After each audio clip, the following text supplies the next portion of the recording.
Oh, back from a little swamp detour, huh? Hope the heads didn't give you too much trouble. At least your head looks attached to its shoulders and your friend's is, well, burning. So do not despair. Should you once again lose your way along the Midnight Walk, you're probably meant to. The body can be a terrible master, but a wonderful servant.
We Margrims have a special relationship with fire.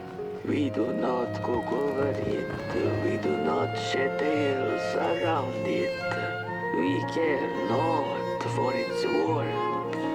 Ours is a different connection entirely. Fire is our window to truth and into the world beyond clay, to which we must return. We are noble beings, bringers of bugs, slime, and mushrooms to help decompose the old and to bring about the new. We are the caretakers of this world, and woe be to those who seek to end us, for they seek to end themselves.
dreadful was the day when the sun vanished.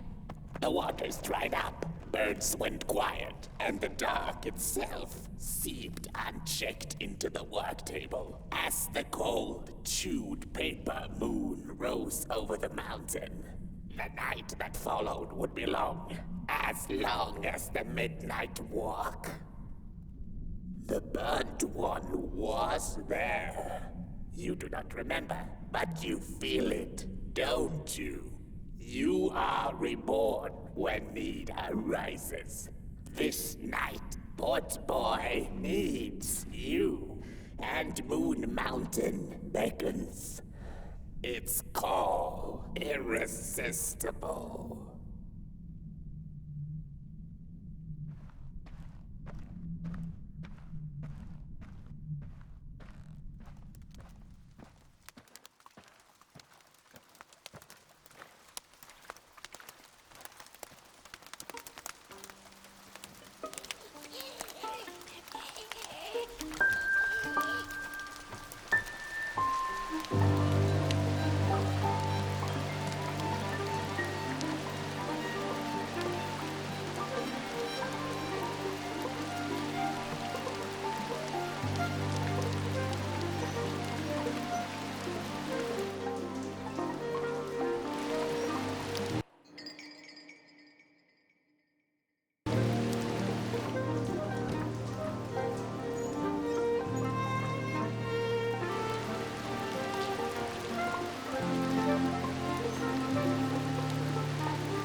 Murko dreamt many dreams of the mysterious moon and the critters living within its craters, and of the ocean and its deep secrets known only to the sea creatures and the corals, and of the twinkling stars that had so much to tell, but they were too far away to be heard.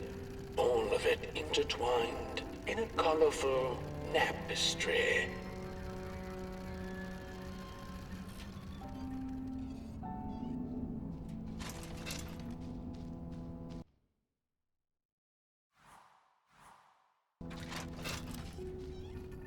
And so she woke with a yawn, so big it could have devoured the sun. She had slept for just about a decade. A decent nap by Merkel standards.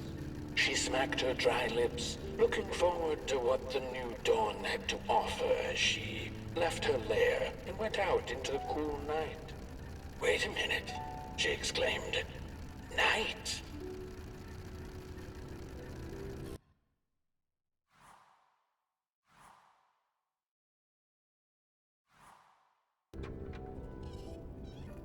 Where was the sun? Where its warm rays should have been there was only the vast night sky, not a star on its face. Well, the Merkel mumbled softly to herself, winter was late, so now the sun must be late too. Proud over her sound logic, she went back to her lair to take a complimentary nap.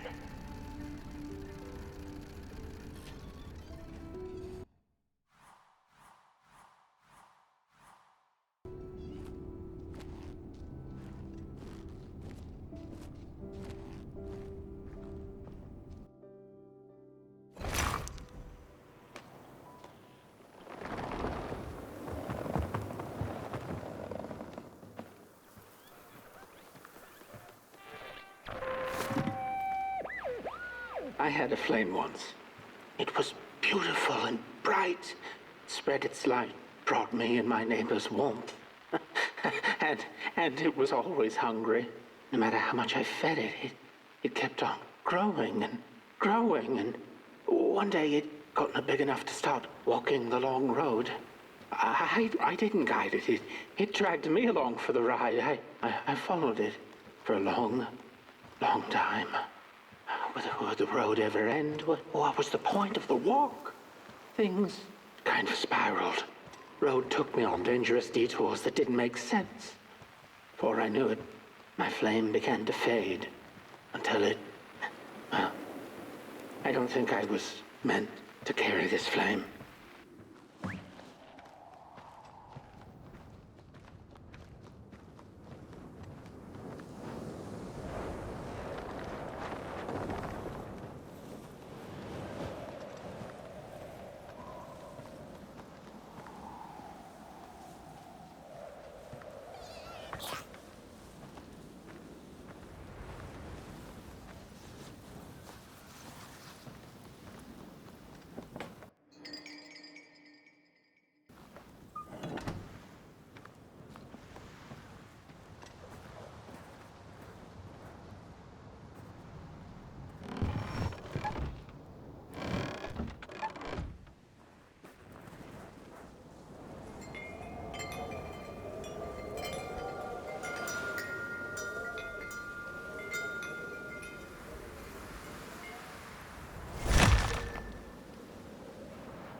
There once was a freezing cat who was looking for shelter when she came across a dark cave.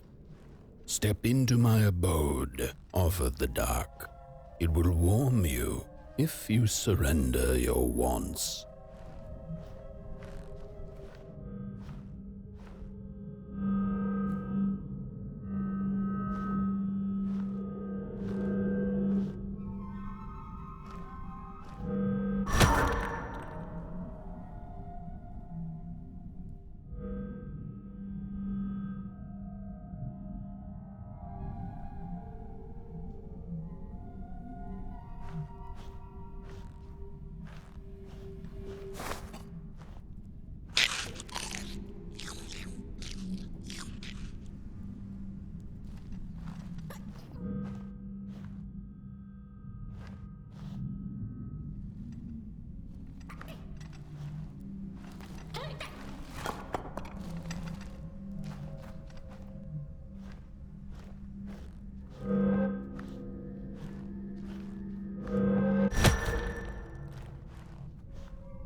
The story goes of a nameless maker who pulled creative spark from the dark itself without giving it fire. With his dark source, he managed to create swaths of land in no time. The dark itself waited for a gift of fire, but the Maker just kept on taking. Too busy building his crooked fences and watchtowers, kept his fire locked away in his chest. One day, he decided to create the first people to inhabit and appreciate his creation. It was then that the dark corrupted the Maker's clay, guided his greedy hands into creating not people, but the first of the fire-eating crawlers. And they crawled into this world absolutely starving.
The dark's eyes were much too big and watchful for the cat's liking.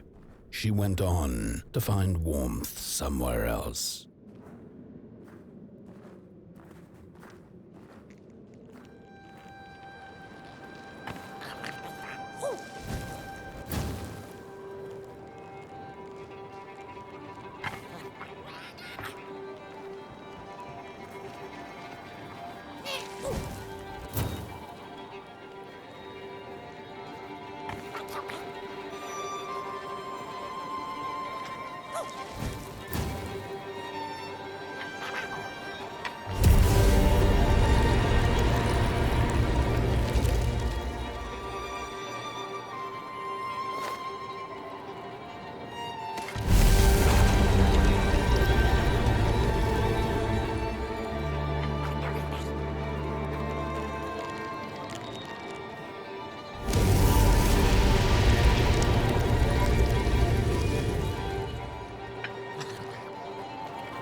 cat saw it. Rooftops piercing the sky. Approaching the town, she was greeted by a crone. Come, kitty, kitty, you must be tired. Sit in my lap, share your soft fur, and I shall warm you for a spell.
Hello, Mother. The well said to give it a match, so you and I could talk again. I hope this works, because that was my last one, and well, it's cold now. But it doesn't matter. We can finally talk after everything. So, how are you? Do they have fire where you are? Not the hellish kind, I hope. Is Father there too? I think you should talk to him again.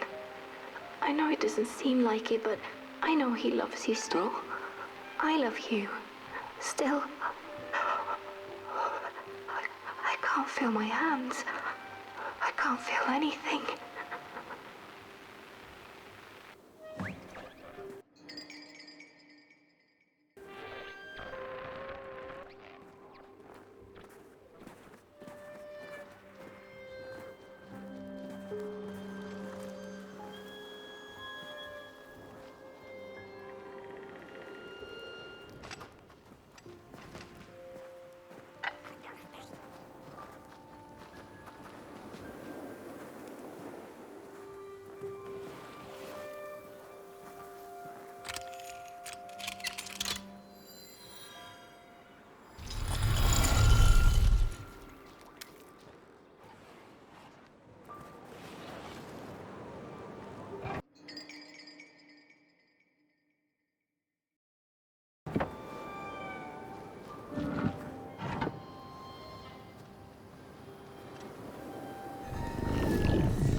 Yahweh did this? Oh, the flame warms the righteous, but the wicked who love destruction, the flame burns with a passion. How will we warm the furnace? Feed the thief to the furnace! Feed the thief to the furnace! Coalhaven is doomed! On the wicked the flame shall rain fiery coals and burning sulfur. A scorching wind shall be their lot. Come forth, thief, and confess your hideous crime!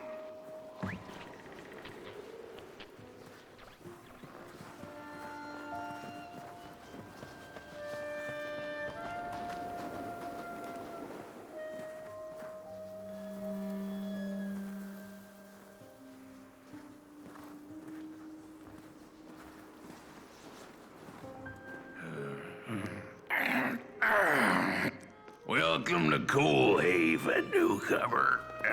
Good to see a flame in these parts again. I'll be your guide tonight. This furnace here used to run on coal and fire, don't you know?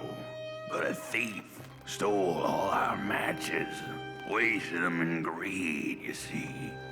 Now the ghost has come to smite the wicked and punish the thief who killed us. Well, I guess that's it. That's a tour on the house. There's a bone right there in the snow. That ain't no place for a bone.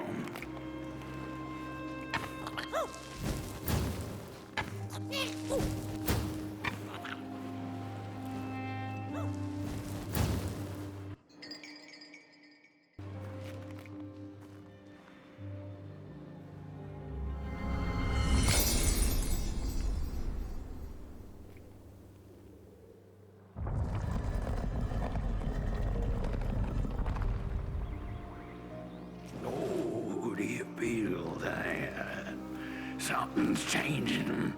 That furnace was the soul of the city. We used to worship it, us coal miners did.